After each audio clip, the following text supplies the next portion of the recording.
Namashite, watashi wa Windy Tomasimasu. Dozo yoroshiku onegaishimasu. Pada pertemuan kali ini, saya akan menjelaskan tentang perubahan kata kerja ke dalam bentuk lampau serta pola kalimatnya. Mari kita simak bersama-sama materi hari ini ya. じゃあ皆さん、日本語を勉強しましょう。Kita belajar bahasa Jepang ya.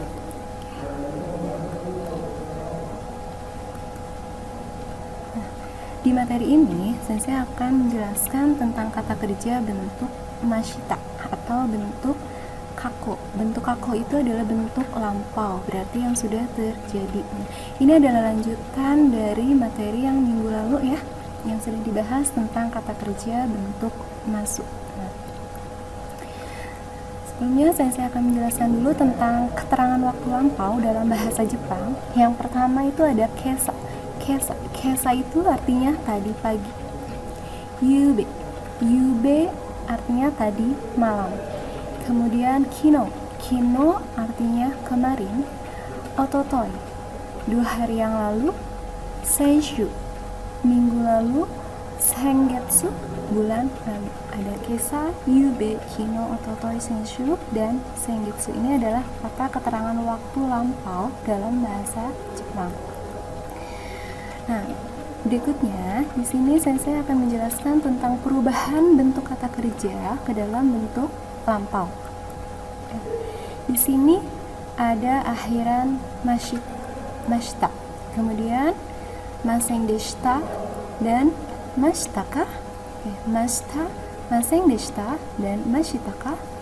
Nah, untuk kata kerja akhiran mashita ini adalah kata kerja bentuk positif lampau ya. Jadi kata kerja akhiran mashita itu adalah kata kerja bentuk positif lampau. Kemudian ada kata kerja dengan akhiran maseng deshita.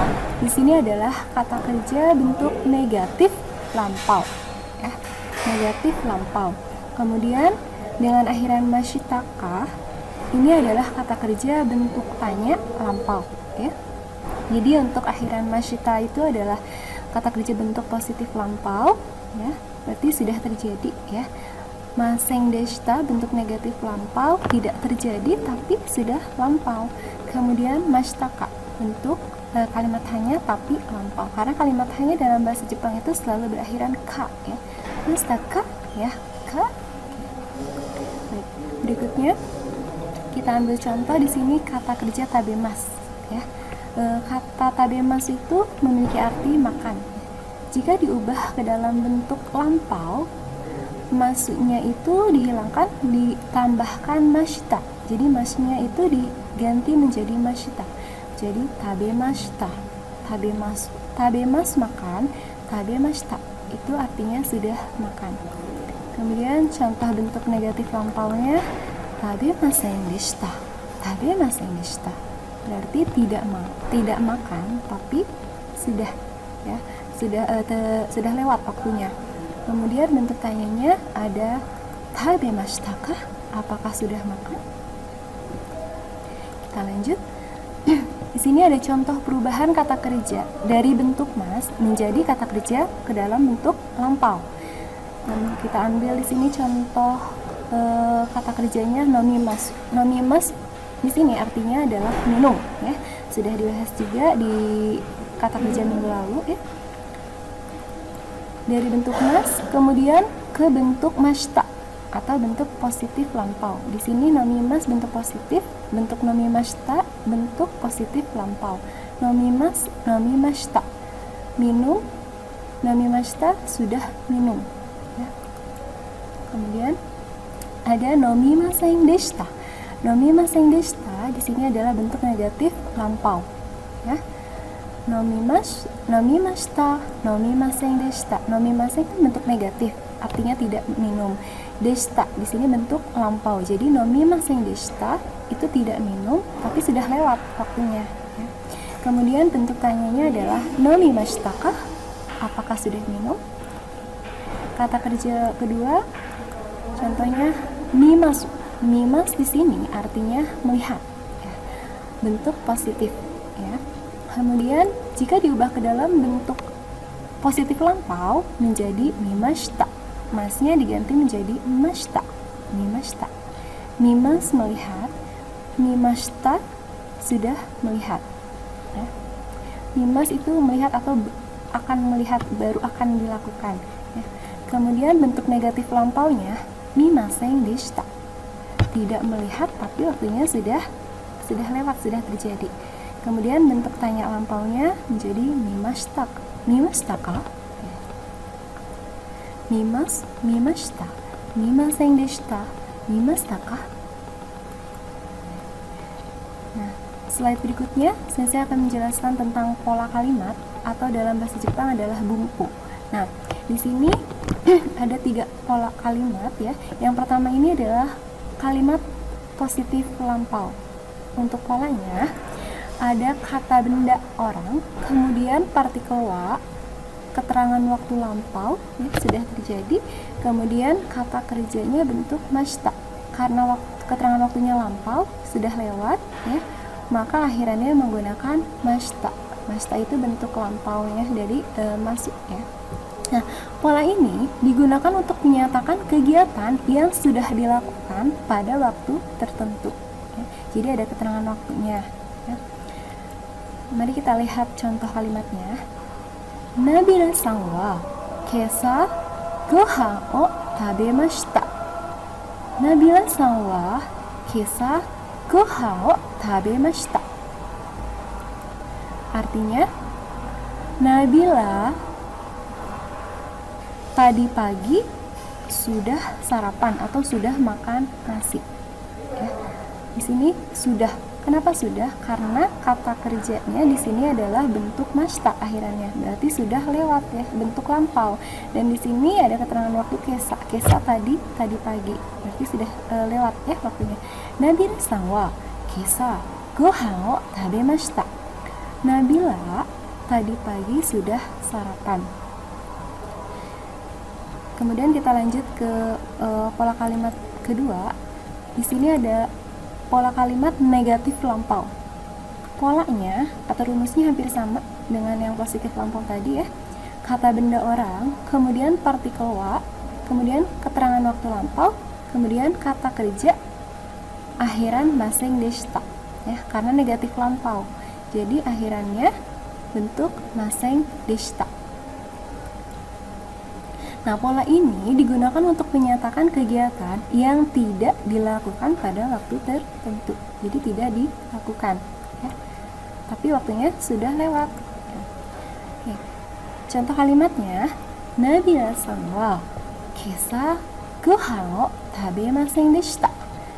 Nabila-san wa kesa gohan o tabemasen deshita. Artinya, Nabila tadi pagi tidak sarapan ya, tapi masih ini kalimatnya sama dengan kalimat yang positif lampau tadi ya. Yang pertama, letak perbedaannya hanya ada di belakang. Kalau tadi bentuk positif lampau akhirannya masta, kalau di sini negatif lampau akhirannya masih deshita ya. Nabila-san wa kesa gohan o tabemasen deshita. Nabila tadi pagi tidak sarapan. Kemudian pola kalimat yang ketiga di sini pola kalimat tanya lampau. Polanya sama ya, terdiri dari kata benda orang, kemudian partikel wa, kemudian keterangan waktu lampau, kemudian kata kerjanya akhirannya itu adalah mashitaka ya. Mashitaka tadi bentuk positif lampau akhirannya mashita, kemudian bentuk negatif lampau maseng deshita, dan hanya lampau itu akhirannya adalah mashitaka. Nah, pola ini digunakan untuk menanyakan kegiatan apakah dilakukan atau tidak pada waktu tertentu. Ya, kita lihat contoh kalimatnya. Di sini ada Nabila-san wa kesa gohan o tabemashita ka? Nabila, apakah tadi pagi sudah sarapan? Di sini jadi ada 2 orang ya, karena kan kalimat tanya. Di sini Nadia sang ya. Sang itu kata panggilan ya untuk nama orang supaya sopan. Di sini ada Nadia sang dan ada Nabila sang. Nadia bertanya kepada Nabila, Nabila-san, kesa gohan tabemashita ka? Nabila, apakah tadi pagi sudah makan? Tabemashita ka? Ya, kalimat hanya dalam bahasa Jepang selalu berakhiran ka. Ya.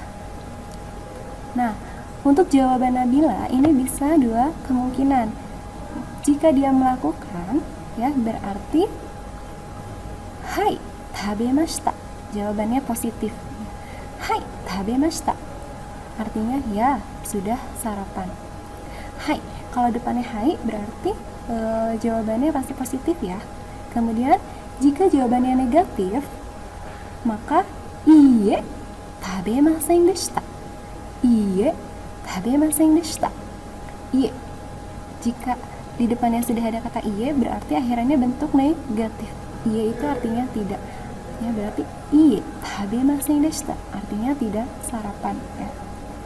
Jadi kalau misalkan Nabilanya sarapan sudah gitu ya, maka jawabannya hai tabemashita. Jika tidak sarapan berarti iye tabemasen deshita. Ya, hanya kata kerjanya saja yang diucapkan ya. Oke. Baik, minasan bisa dipahami untuk penjelasan materinya ya.